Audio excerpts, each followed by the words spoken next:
Okay, this is a distribution methodology and competitive analysis for Minivela. I want to explain a little bit about this document so that you could understand it very clearly. And the first thing to note is that this has both our proposed distribution methodology for different types of Minivelas, as well as a competitive overview of how our competitors typically schedule across different types of platforms, ranging from Instagram to Facebook and their apps. And then it also contains an overview of different content assets that we can offer brands. I'll go over each of these things in a minute. And then I want to point out a few things that need to be discussed more in depth by us. You might also note that when we go through the three different types of shows, um, there are a lot of overlap, but there's some differences, and I want to point those out in a second. So let me just start by pointing out, I guess first and foremost, the competitive schedule or competitive overview that I created. It has, I think, seven competitors: VIX Micro, Real Shorts Latam, Darman. Actually, it's Darman slash Darman in Espanol, because I did go to that one as well. My Drama, the app, Felicidad Network, Dramatize Me in Espanol. And then I've asked Rame to please give me the analysis, just because my brain is absolutely messed up by now, for Backdoor and Enchufle TV. So I'm waiting for him to complete these two that are in yellow. He has not done so. I'm hoping he can do that ASAP.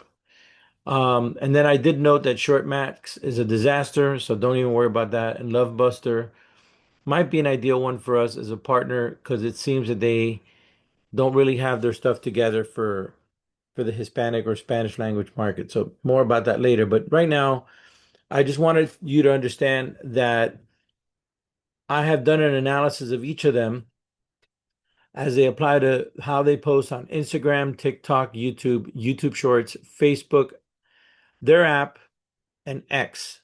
And then wherever needed, I made some notes, which I call notable.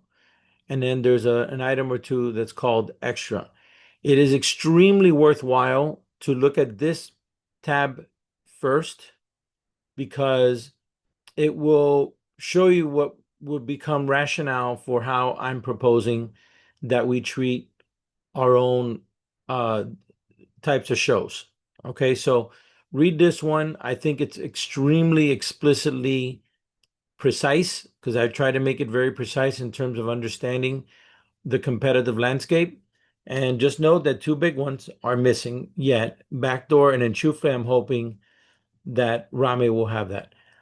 Um, a lot of the things that I've noticed with them is that obviously none of them are like us.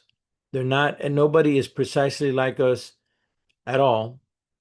And I do feel that at the end of the day, we should be what would be the equivalent of Real Shorts Latam meets Darman.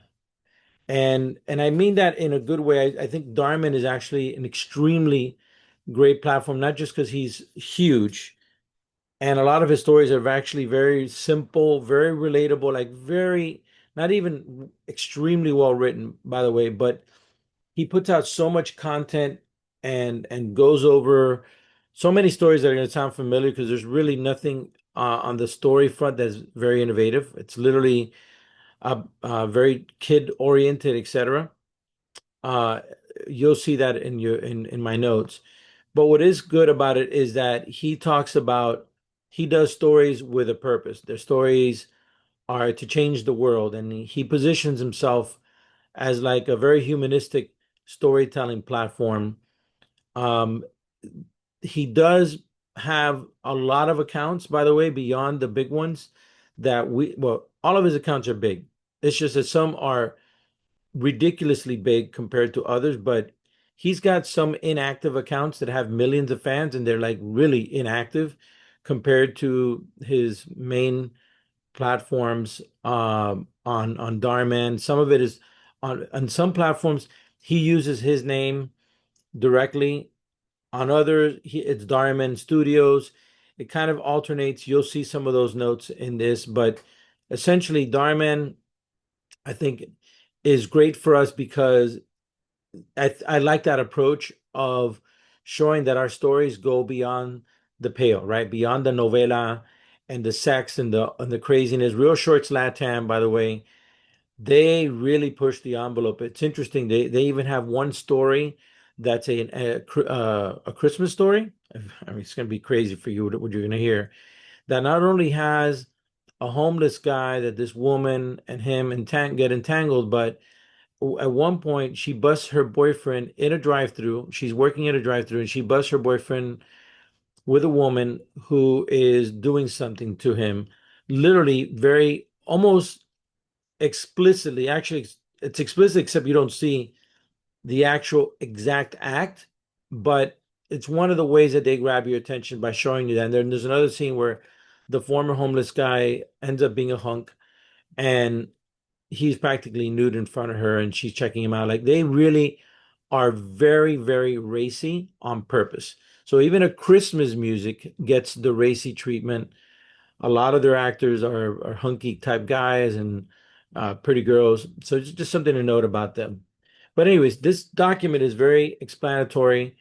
But I do think that Darman meets Latino meets Real Shorts in terms of the melodrama, which I know is a core thing that we do need to have, is sort of the formula that I think works best for us. So anyways, check this out.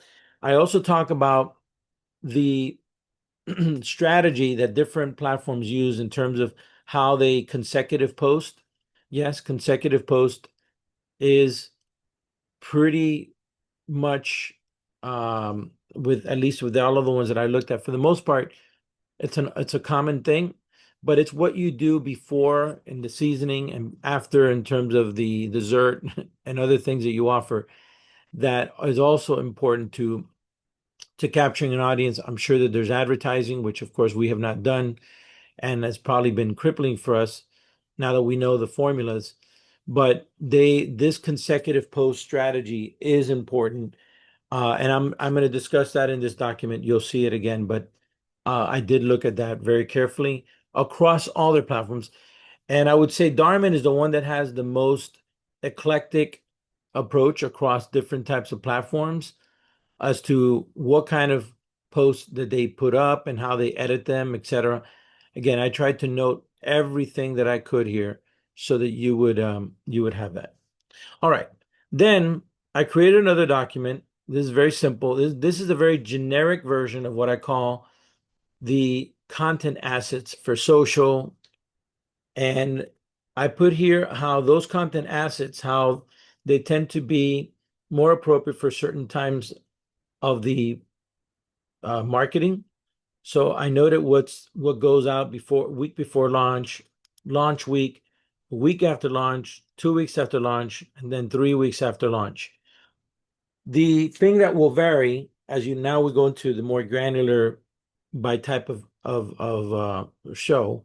The thing that will vary is how many episodes typically we will have for the week of launch and how many we'll have for the week after launch. And it really depends if we're talking about a sitcom series show, like the really, really short ones, like Roomies, or if we're talking about Goal Setters, which is more serialized and it's longer. So I address this one is more like an overview, and it's kind of organizing the octopus thing that I had there in a way that is more accessible. I also decided to create an asset more robustly called Minivela Talks Live Vodcast. And I noted what this is. And yes, I do think we should have like a Minivela Talks Live Vodcast when we have a brand associated with this. And I think we can potentially talk about additional distribution and guaranteed audio interviews, etc., if we God willing, if something works out with Nueva Network, whether it's in this capacity or some other capacity with them, I think that that could be a really good value add. So just check out my notes on that. But again, this particular tab refers to all the assets. If there isn't something that's clear, Alex, let me know. It does not address the advertising assets such as OLV, CTV, etc. I'm going to let you fill that in, but I'm going to go into that in a second. Okay. Now, let's talk about the three types of shows that we're talking about having, right? So one is the sitcom series show. This is a la Roomies. So pretend that I put tour guides here as a sample. And the top left, you could see it, tour guides sample. And this is the marketing plan and distribution plan before, during, after, and 2 or 3 weeks after the launch of something like a tour guides. Again, this is like how I would do it in an ideal setting, and especially if a brand is involved. So some of these things are going to be especially applicable if a brand is involved. But honestly, obviously, we need to talk to Rodrigo because there needs to be some ad support for us to fulfill our maximum uh, capability for Minivela. And I am now 1,000,000% clear on that, which is one of the discussions that we want to have this week. Also, I created this document with a double, these three tabs especially, with a double focus. One is for us, for what we're presenting to P&G, or you can massage this however you want to show it to P&G. It might be too detailed for them, which they might appreciate, by the way, as a discussion with them, or you might simplify it with Kayla and Rachel. It's totally up to you, Alex. This is why you need to look at this and understand it and inhale it in such a great way that you you would keep it. But essentially, I organize everything by pre-launch, launch, post-launch week, and then 2 weeks post-launch. Um, and this is again more applicable to the series like tour guides or uh, welcome to therapy, et cetera, et cetera. Okay. I think everything is pretty clear. The reason some of these things are in bold black is more like for our team that Rachel's managing when they're posting so that they are ensuring that they're doing some of these things. Because again, all of this was hyper informed by the super crazy in-depth competitive analysis that I did, and even some of my ways of how I would do it a little bit better or a little bit different. I kind of Frankenstein from all of them in some cases their approaches, and I saw what best practices were, and I summarized this. This document to me is priceless. This is really the way that to go, and I'm very excited about what's represented here. So again, the bold black parts, some of those things are more like for posters for the team that is posting and producing the editing and stuff like that. But a lot of the other things are assets and how they would be deployed and treated during the different types of weeks that are represented here. Okay. Um, the vodcast part that I mentioned here, the Minivela Talks vodcast, is something that we could tie up through this platform that can connect to all of our live platforms from Instagram Live to Facebook Live, YouTube Live, etc., and is a really cool asset for us to leverage, especially when we're launching something that's really big and especially when it's connected to one of our brand partners like P&G, et cetera, et cetera. Okay. Then I have a second section here that's called external platforms partners. It shows what kind of content they would be associated with amplifying, posting, etc. And it's very self-explanatory. Then the part, Alex, again, that you need to address across the board here is the media buy platforms and how you're proposing the different cuts or whatever, how you can explain this is important. So I left it here open. I even left something for Nueva Network now that the vodcast thing could potentially be leveraged. Maybe we have like a guaranteed spot when we launch where it goes on the Chicky Baby or some other show or whatever, and then we can take and make cuts and then reshare on social. That's where I was thinking about the Nueva Network angle. Again, supposing certain things fall in place. And then one thing that is important is that I added something here because it is legit, and that is we can pay creators to post the Minivela content on their IG and TikTok, similar to how we started doing that with Matt. And they would be able to be like an organic amplification, you know, run, word of mouth way of really getting the stories out, especially during the launch phase. So I did put that here. You can flesh that out however you want if you want to do that. But this is a good overview of I call it the sitcom series show schedule. Again, this is for those that are self-contained, 1 minute to a minute and a half, the entire episode, but it's all part of an ongoing series, right? Then I have what's called the anthology series. And the main difference is that this one might have stories that are anthologically connected, like let's call it mystery, but it's not going to be called mystery. And it could entail a lot of mystery related stories that are not part of one cohesive uh you know brand, like uh um tour guides or roomies, etc. This is more like for La Mala Suegra, right? That would be an example of that. Also, these tend to be longer sometimes. Not that they all have to be long, but because many of them are longer, I did anticipate here where there's not one story that's posted in its entirety, but rather this one has a bit of a spread out of content because these are longer, um, but not as long as a fully serialized microdrama, such as Goal Setters. Okay, so that's the difference between the first sitcom series and the second one. The third one is even more in depth, a little bit more in depth, in that we have a lot more content and some decisions to make. Here we're talking about potentially 70 type episodes if it's a 90-minute story, right? A lot of cut downs, and we have some decisions to make. So I highlighted some things in yellow for us to look at more closely, but especially the thought, the idea, how much of a story that would be that long do we want to put in certain moments? Like I'm leaving this for you to dig deep.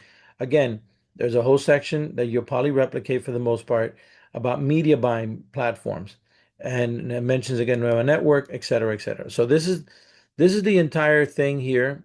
I think this is an extremely detailed document that has everything you need to simplify it or draw it up however you want to draw it up with Rachel and team. And I'm going to stop because now we are done with this recording.